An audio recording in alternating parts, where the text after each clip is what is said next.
할렐루야. 벌써 5월 달이 이제 반이 지나갔습니다.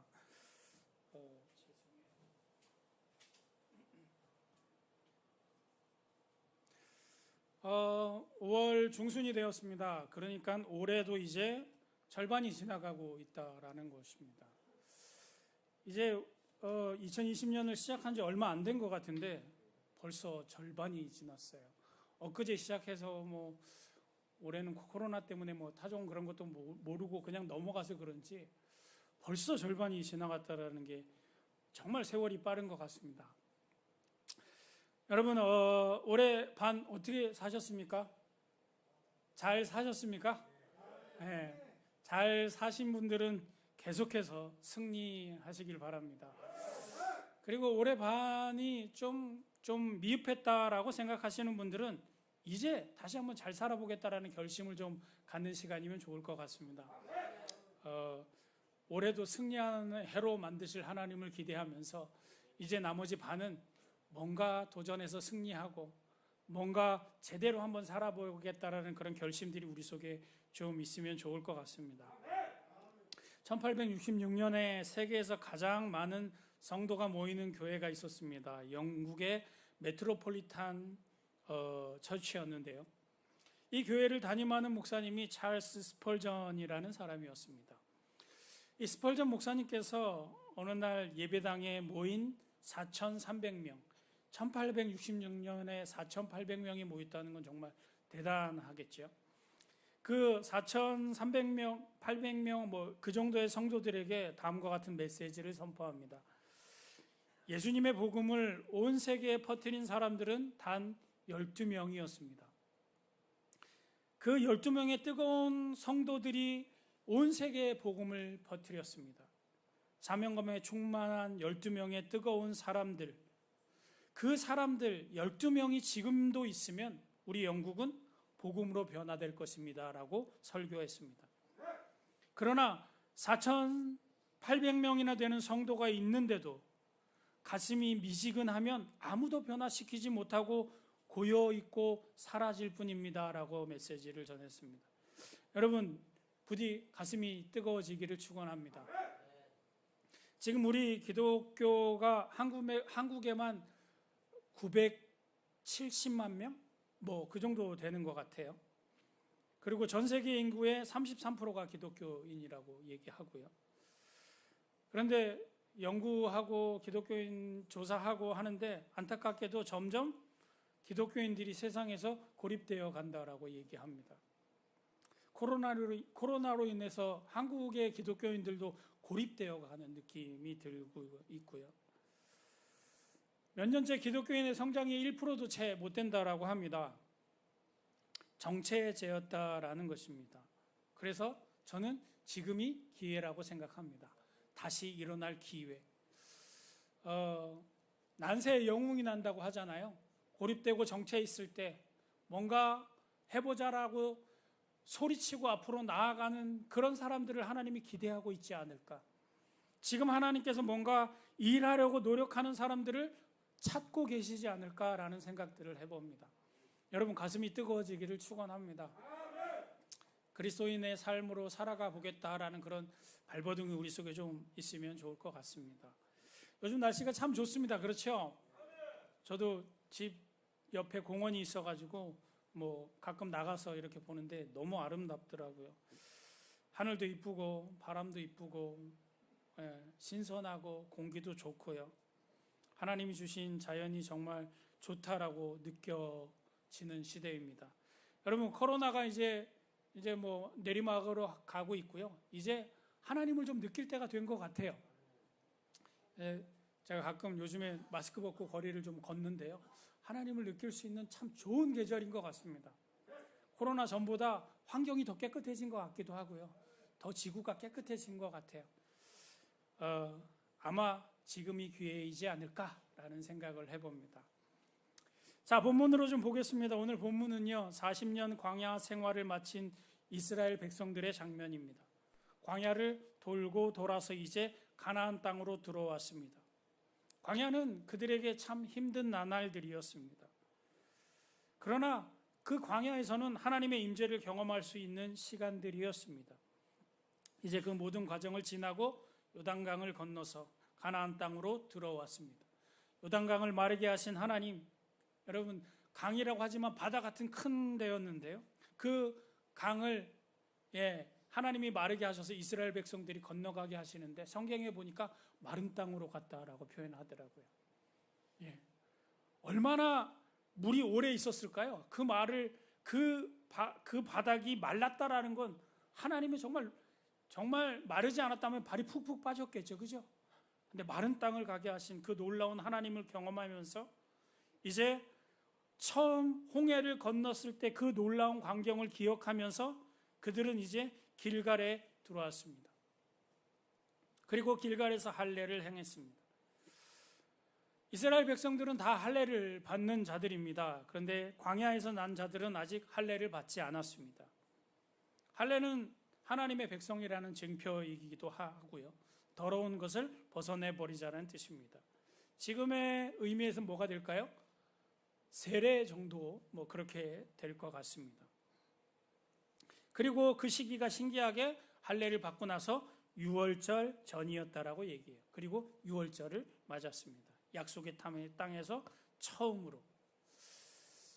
여러분 역사적인 얘기, 성경적 얘기하면 재미없겠지만 좀 재밌어지니까 조금만 더 귀를 기울여 주시고, 여러분 유월절은 무슨 날이죠? 유월절 아시는 분? 예.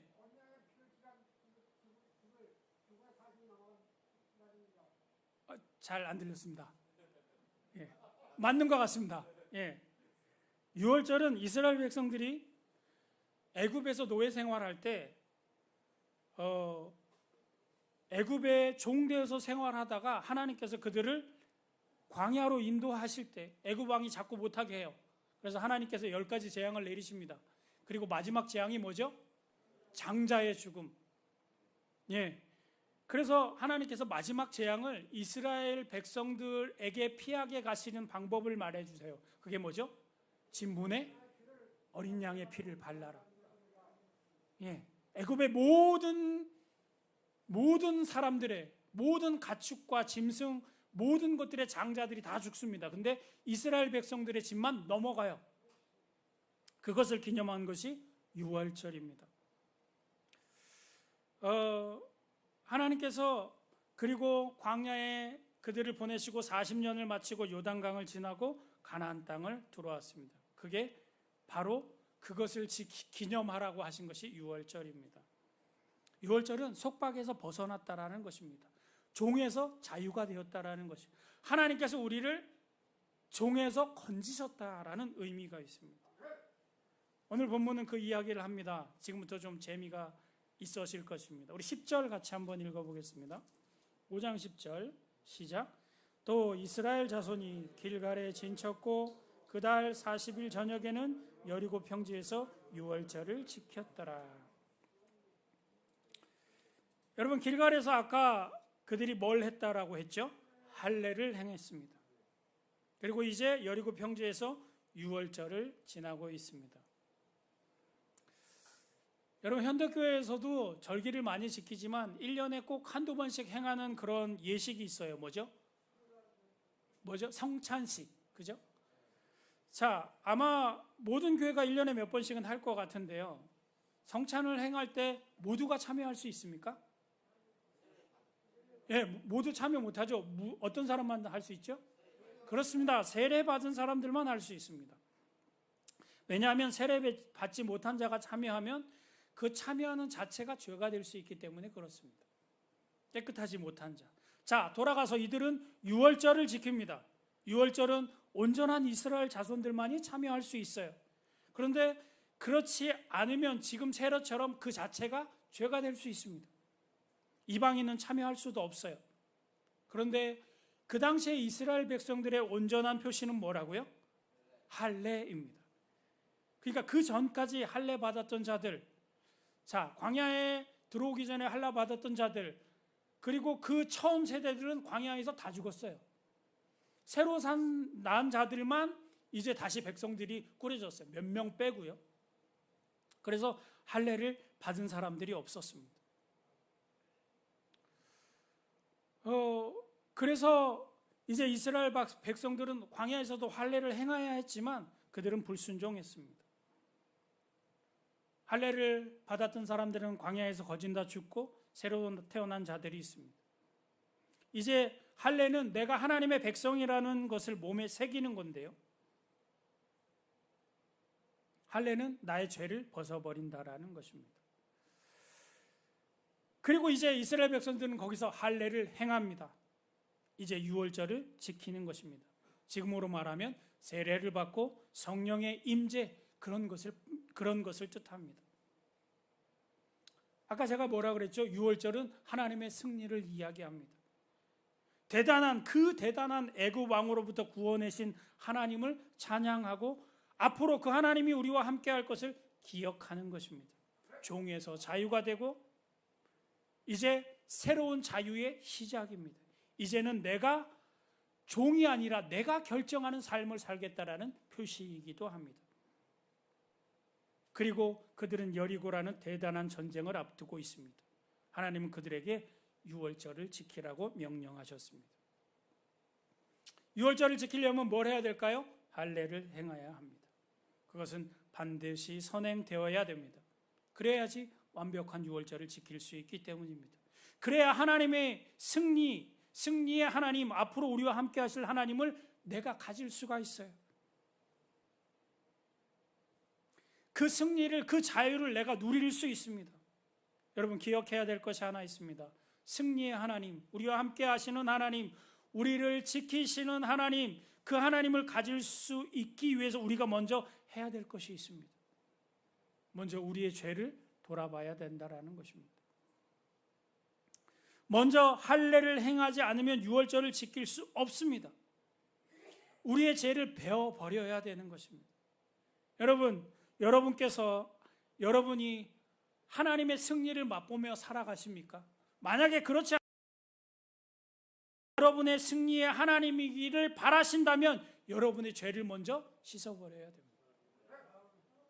왜 나는 하나님의 백성인데 왜 나는 하나님이 내 삶에 역사하지 않으십니까? 라고 말하기 전에 내 모습을 먼저 돌아봐야 됩니다. 이스라엘 백성들은 그 다음부터 승리의 연속이었거든요. 나는 승리의 하나님을 가지고 있는데 왜 아직까지 나는 승리의 하나님과 함께함을 체험하지 못할까? 아직 하나님께서 여러분과 함께 일하지 않으신다면 여러분의 죄의 문제를 먼저 생각하시기 바랍니다. 그러면 유월절을 행할 수 있습니다. 그렇다면 이제 완벽하게 하나님께 나아갈 수 있습니다. 여러분, 기독교에서 죄의 문제는 너무나 중요합니다. 가장 중요한 문제이기도 합니다. 얼마나 중요한지 아십니까? 그리스도께서 십자가를 지신 만큼 중요합니다. 죄의 문제가 그들의 삶의 승리와 실패를 좌우하는 가장 중요한 기준이 되고 있습니다. 여러분, 하나님의 승리를 맛보시길 원하십니까? 하나님과 동행하길 원하십니까? 하나님이 여러분의 삶에 뭔가 일하시길 원하십니까? 여러분의 죄의 문제를 해결하시기 바랍니다. 표피를 베어버리고 하나님의 흔적을 가지고 다시 한번 유월절로 나아가야 됩니다. 여러분, 지금 이들은 전쟁을 눈앞에 둔 상황입니다. 그러나 할례를 행합니다. 여러분, 할례가 뭐죠? 지금으로 말하면 그 남성의 그 성기의 표피를 잘라버리는, 그렇죠, 포경 수술입니다. 여러분, 지금 여리고성이 저 앞에 있어요. 그런데 모든 남자들이 이 앞에서 할례를 행했어요. 정신 나간 짓이에요, 그죠? 움직이지도 못하는 그 상황이 될 수 있는 정말 말도 안 되는 일이지 않습니까? 그런데 하나님은 그걸 행하라고 하셨어요. 움직이지도 못합니다. 꼭 해야 합니까? 하나님, 저 여리고성만 무찌르고 하면 안 되겠습니까? 하나님은 꼭 해야 하기에 이런 상황에서 하나님은 그 일을 하라고 하십니다. 그리고 바로 앞에 여리고성 앞에서 하나님은 이제 유월절을 지키라고 얘기합니다. 얼마나 어리석습니까? 전쟁 다 하고 하는 것이 더 옳아 보일 수도 있습니다. 이러다 다 죽을 수도 있습니다. 그러나 하나님은 지금이라고 이야기하십니다. 여러분, 우리의 삶에 지금 해야 될 일이 무엇인지 고민하시기 바랍니다. 지금 우리가 닥쳐있는 이 문제부터 해결하고 다른 걸 해야지 라고 생각하는 것이 아니라, 하나님은 우리가 해야 될 것이 이거라고 이야기하는 그거부터 해야 돼요. 죄의 문제, 하나님과의 관계의 문제, 그거부터 해결해야지 더 큰 문제가 해결됩니다. 여리고라는 더 큰 문제가 있지만 거기에 초점을 맞추면 우리는 질수 뿐이 없어요. 우리가 먼저 해야 되는 것은 하나님과의 관계, 그 관계를 먼저 해결하고 나아가야 된다는 것입니다. 그래서 하나님은 여리고 앞에서 할례를 행하래요. 아무리 어렵고 상황이 급박해도 여러분, 그럴수록 더욱 승리의 하나님, 나를 지키시는 하나님, 그 하나님을 먼저 만나야 하는 것입니다. 우리는 자꾸 바쁜 일 때문에 중요한 일을 잃어버릴 때가 많아요. 내 지금 바로 앞에 닥쳐있는 일 때문에. 그래야지 정말 어려운 일을 이길 수 있습니다. 여러분, 나를 먼저 돌아보는 것이 먼저 되어야 되고요. 그런 다음에 하나님께 나아오면 하나님은 우리와 함께 하실 것입니다. 그러면 어떤 일이 일어나는지 보시겠습니까? 성경을 보겠습니다. 13절부터요. 13절을 제가 읽고 14절을 같이 읽고 14, 15절을 같이 읽겠습니다. 여호수아가 여리고에 가까이 이르렀을 때에 눈을 들어본즉 한 사람이 칼을 빼어 손에 들고 마주 서 있는지라. 여호수아가 나아가서 그에게 묻되 너는 우리를 위하느냐 우리의 적을 위하느냐 하니 같이요. 그가 이르되 아니라 나는 여호와의 군대장으로 지금 왔느니라 하는지라. 여호수아가 얼굴을 땅에 대고 엎드려 절하고 그에게 이르되 내 주여 종에게 무슨 말씀을 하려 하시나이까. 여호와의 군대 대장이 여호수아에게 이르되 내 발에서 신을 벗으라. 내가 선 곳은 거룩하니라 하니 여호수아가 그대로 행하니라. 이런 멋진 일이 일어났어요. 그렇게 하고 나서 여호수아가 눈을 들었더니 어떤 사람이 칼을 딱 차고, 이수신 장군처럼 칼을 딱 차고 서 있어요. 그래서 여호수아가 물어봅니다. 당신 우리 편입니까? 적군입니까? 그랬더니 뭐라 그래요? 나는 하나님의 군대 장관이다. 여러분, 멋지지 않습니까? 할례를 행하고 이제 큰 문제 앞에서 하나님을 바라봤더니 하나님께서 직접 군대 장관을 보내셨어요. 할렐루야. 여러분, 무엇을 우선으로 해야 됩니까? 그리스도인으로서 문제를 바라보는 것이 아니라 하나님과의 관계, 할례, 유월절, 이것이 문제가 되는 것이에요. 우리의 삶에서는요. 그게 더 큰 문제예요. 이걸 바라보지 못했기 때문에 계속 실패만 해요. 계속 도전해요. 그런데 계속 실패해. 왜? 이 문제가 해결되지 않았기 때문에. 그런데 이 문제를 해결했더니 하나님께서 벌써 군대 장관을 보내셨어요. 이런 일이 일어나기를 축원합니다. 여러분, 동물 중에 가장 왕이 누구죠? 사자입니다. 왜 사자가 동물의 왕이죠? 힘이 세서 그렇습니까? 힘은 코끼리나 물소가 더 세요. 발이 빨라서 그럽니까? 발은 말이 더 빠를 거예요. 시력이 좋았습니까? 아닙니다.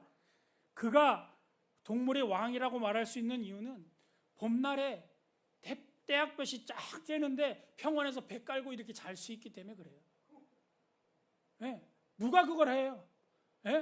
여우가 그럴 수 있어요? 아무도 못하는데 사자는 그냥 이러고 잘 수 있어요. 여러분, 여리고성이 저기 있는데 우리가 배 깔고 이렇게 잘 수 있는 이유는 뭐죠? 하나님의 군대 장관이 있기 때문입니다. 하나님이 우리와 함께 하시기 때문입니다. 그렇기 때문에 그 문제가 해결되면 어떤 어려움이 와도 상관이 없어. 여러분, 하나님의 사자와 우리와 함께하면 적 앞에서 할례가 문제겠어요? 적 앞에서 뭘 못하겠어요? 이러고 걸어갈 수도 있을 것 같아요. 여러분, 이런 기적이 있기를 축원합니다. 유월절에 하나님께서 이제 우리와 함께 싸우실 것입니다. 자, 두 번째입니다. 11절입니다. 11절을 같이 읽겠습니다. 시작. 유월절 이튿날 그 땅의 소산물을 먹되 그 날에 무거운 곡식 먹었더라. 12절.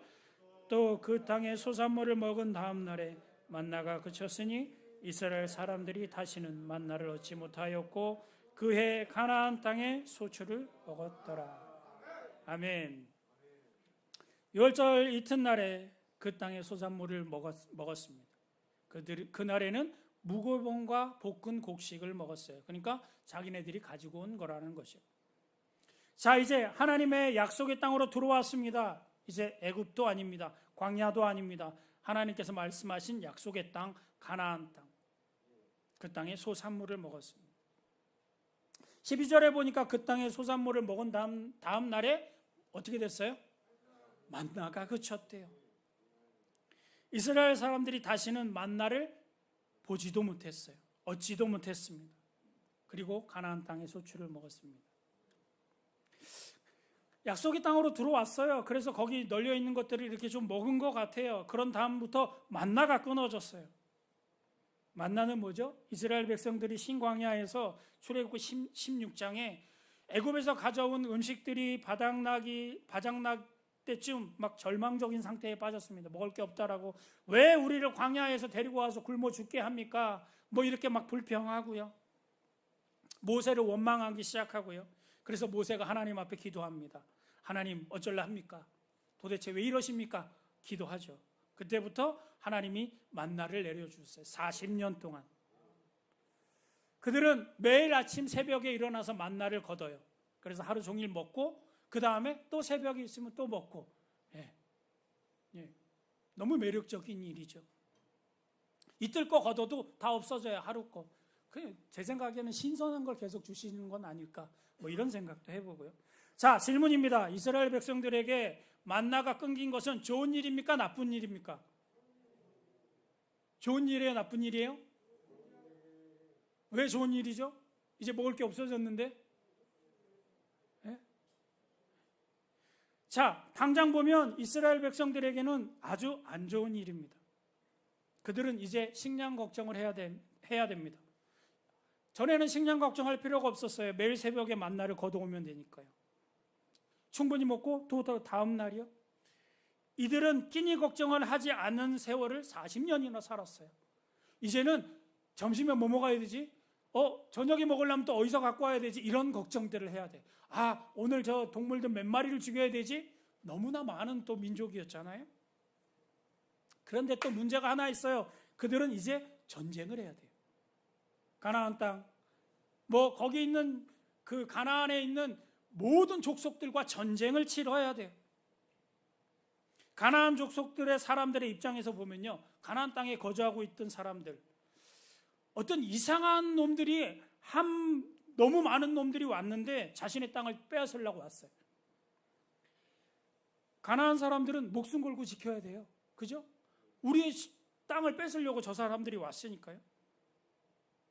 그리고 가나안 민족들은 거인처럼 컸다라고 얘기합니다. 지금 상황으로 보면 별로 좋은 상황이 아닙니다.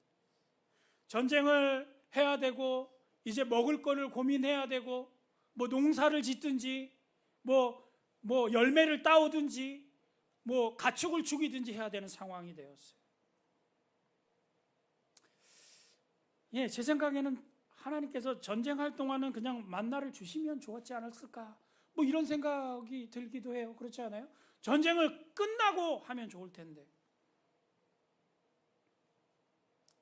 그런데 바로 이제 만나가 끊어졌습니다. 그런데 오늘 재밌는 말씀이 성경에 있어요. 자, 12절 하반절에 만나를 얻지 못하였고 그 다음에 시작, 그 해에 가나안 땅의 소출을 먹었더라.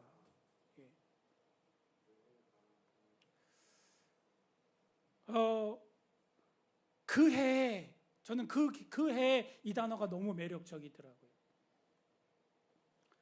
가나안 땅의 소출을 먹었더라. 그러니까 이 말은 뭐죠? 그들이 승리했다라는 뜻이지 않을까요? 그 해에 그들이 가나안 땅의 소출을 먹었대.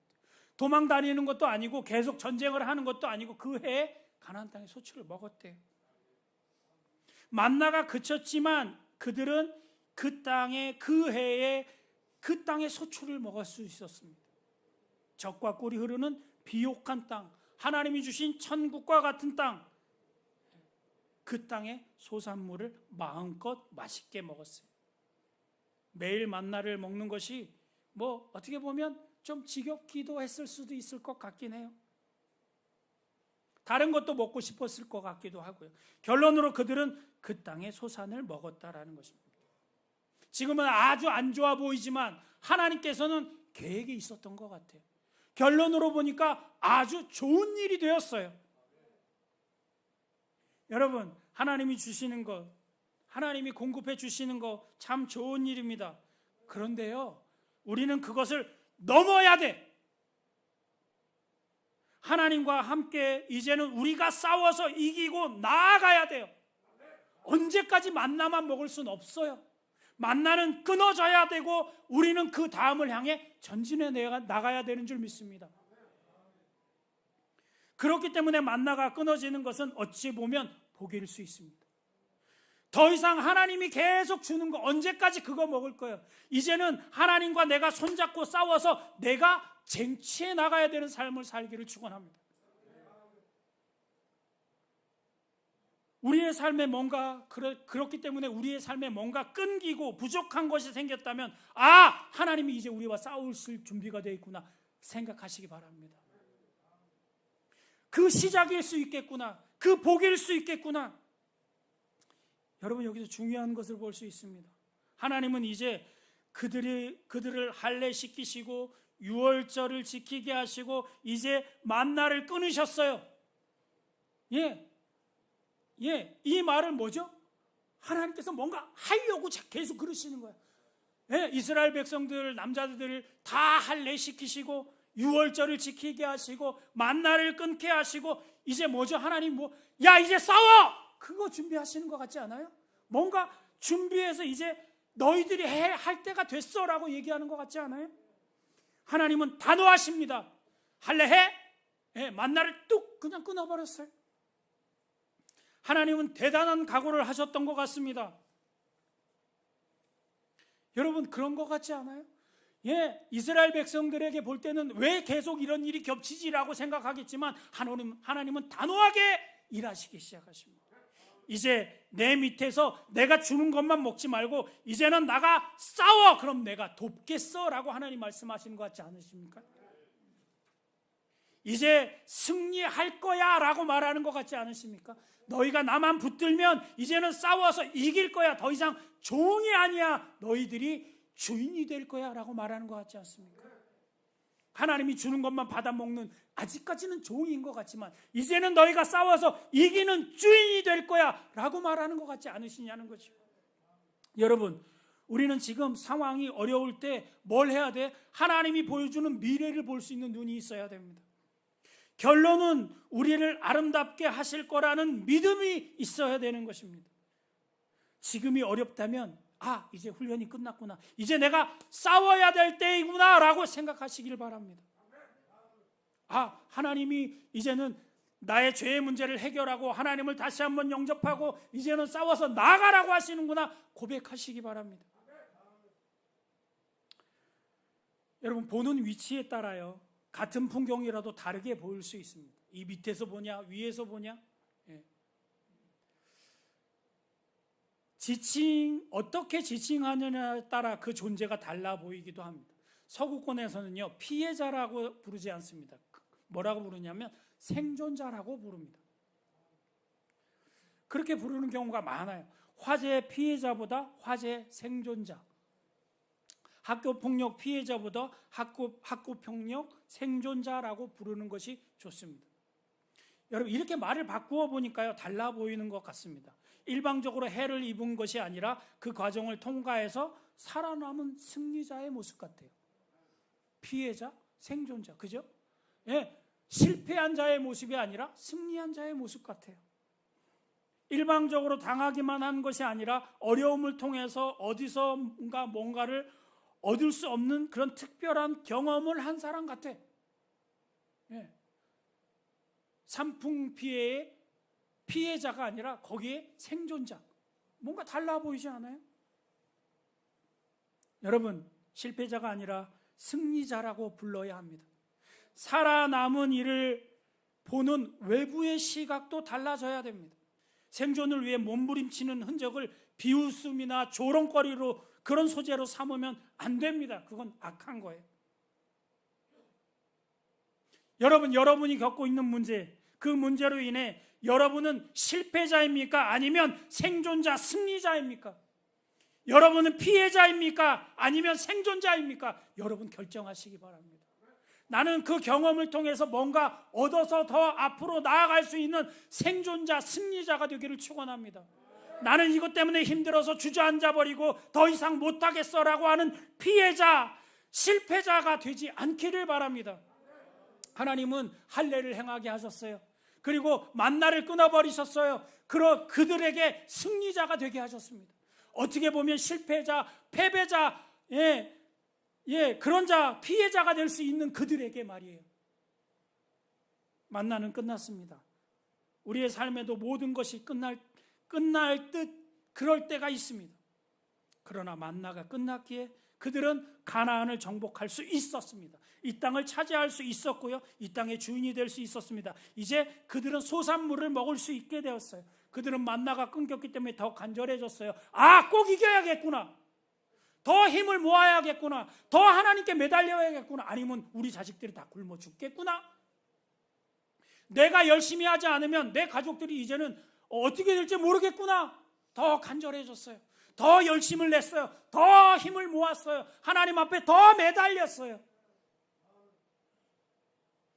여러분, 지금 상황이 그렇다면 믿음의 눈을 여시길 바랍니다.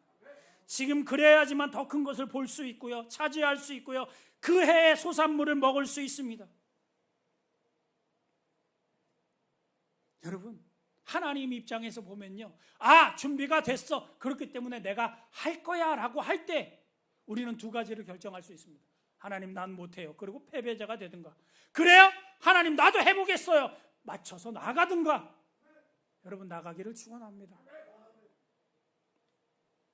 지금까지의 싸움은 어떤 싸움이었어요? 모세가 손 들면 이기고 손 내리면 지는 싸움이었습니다. 그러니까 하나님에 의해서 승리가 정해지는 싸움이었어요. 그런데 이제는 하나님과 내가 함께 싸워서 이기는 전쟁이 되었습니다.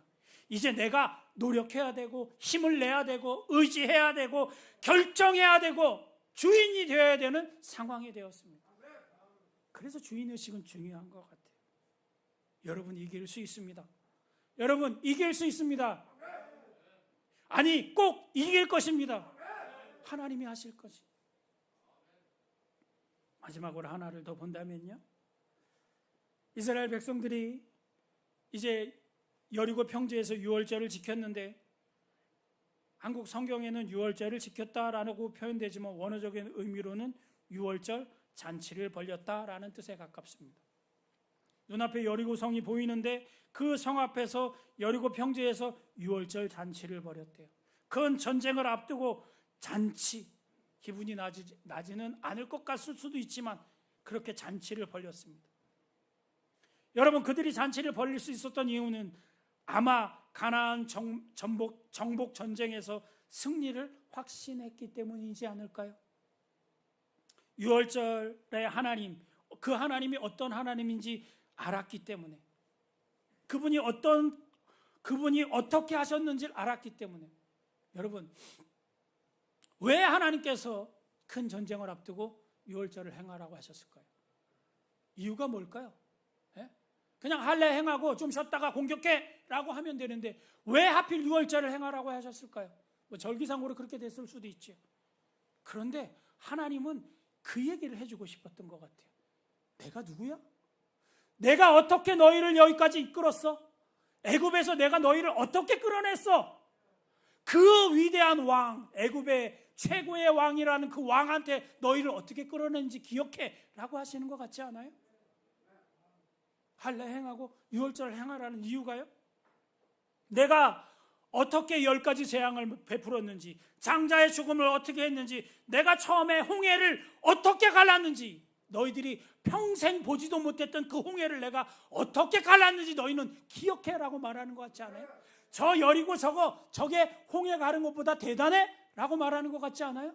그래서 그들은 잔치할 수 있었어요. 영적 전쟁에서 이기기 위해서 가장 필요한 것은 무엇입니까? 그건 승리의 확신입니다. 실제 전쟁에서도 전쟁에서도요, 이 싸움하기 전의 마음이 어땠는지가 전쟁을 가라앉을 때가 많아요. 여러분 권투시합 보면요, 레프리가 둘 모아놓고 딱 세워놓고 뭐 가르쳐요. 뭐 이걸로 때리면 안 되고 뭐 등 뒤에 때리면 안 되고, 그럼 둘이서 뭐 하죠? 기싸움에 눈싸움. 딱 절대 안 지죠. 대부분 거기서 이긴 사람이 이깁니다. 어떤 마음이냐가 더 중요해요. 특히 영적 전쟁에서는 그렇습니다. 내가 승리의 확신을 있다면 승리할 거예요. 하나님이 하실 거라면 할 거예요. 하나님이 예수 그리스도께서요 많은 기적을 행하시는데 많이 반복적으로 하신 말씀이 있어요. 뭐죠? 내 믿음이 너를 구원하였다. 내 믿음이 너를 구원하였다. 내 믿음이 너를 구원하였다. 네가 갖고 있는 그 믿음이 너를 구원하였다. 승리의 확신이 중요해요. 성도들의 싸움은요, 승패를 걸고 싸워야 하는 이기는 싸움이 아닙니다. 어떤 싸움이죠? 이미 이긴 상태에서 싸우는 싸움입니다. 기도가 주는 가장 큰 축복이 무엇입니까? 승리의 확신인 것입니다. 하나님을 의지하면 승리의 확신이 있습니다.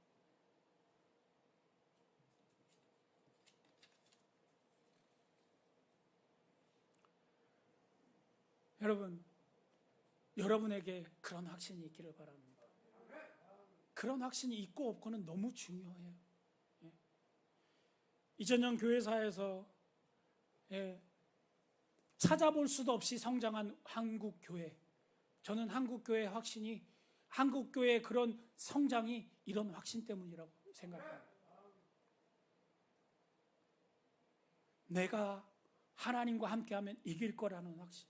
여러분 패배자에 머물러 있지 말고 나는 승리할 거야, 나는 잘 될 거야, 하나님과 동행하면 나는 할례도 행했고 6월절에 하나님도 다시 회복했고 이제 하나님이 쌓아주기로 약속하셨기 때문에 나는 믿고 나아가면 이길 거야, 확신이 있으면 여러분의 삶은 승리의 연속이 될 줄 믿습니다.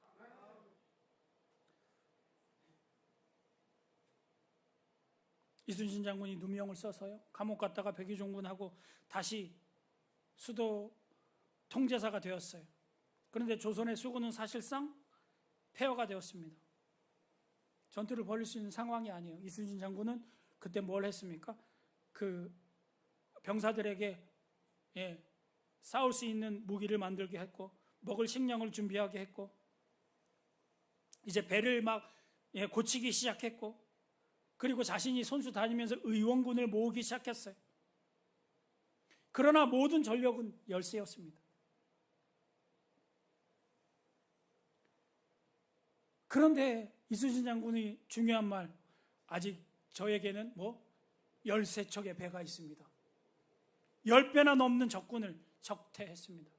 23전 23승, 놀라운 대기록. 어떻게 가능했을까요? 이순신 장군은 그렇다 쳐. 그는 장군이니까 목숨 걸고 싸웠어. 밑에 병사들은 그들이 목숨 걸고 그렇게 할 수 있는 이유는 뭐죠? 10배의 차이가 나고 어떻게 우리가 이겨? 다 겁먹었을 텐데 어떻게 하죠?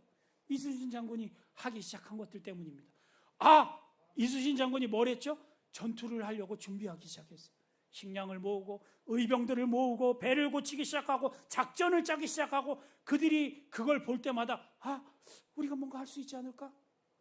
뭔가 할 수 있으니까 저렇게 하는 거 아닐까? 뭔가 되는 거 아닐까라는 기대를 갖기 시작했어요. 여러분 적과의 싸움은 이런 것입니다. 아무리 적이 커도 우리가 할 수 있다라는 생각이 들기 시작하고 그것으로 뭉치면 이런 일들이 일어나요. 여러분 하나님이 여러분 편임을 믿으시기 바랍니다. 하나님의 군대 장관이 칼 들고 앞에 나가 있는데 우리가 왜 져요? 그죠? 연약한 우리가 세상에 맞춰 싸우는 것은 계란으로 바위를 치는 것과 마찬가지일 수도 있습니다.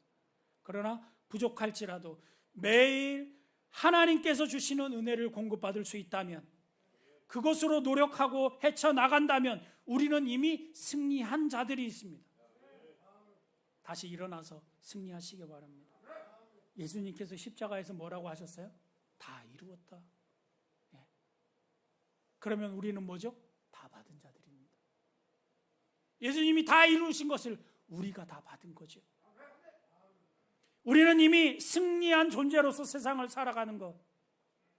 그렇기 때문에 그리스도인들의 삶은 잔치여야 됩니다. 기뻐야 됩니다. 행복해야 됩니다. 즐거워야 됩니다. 말씀을 정리하겠습니다.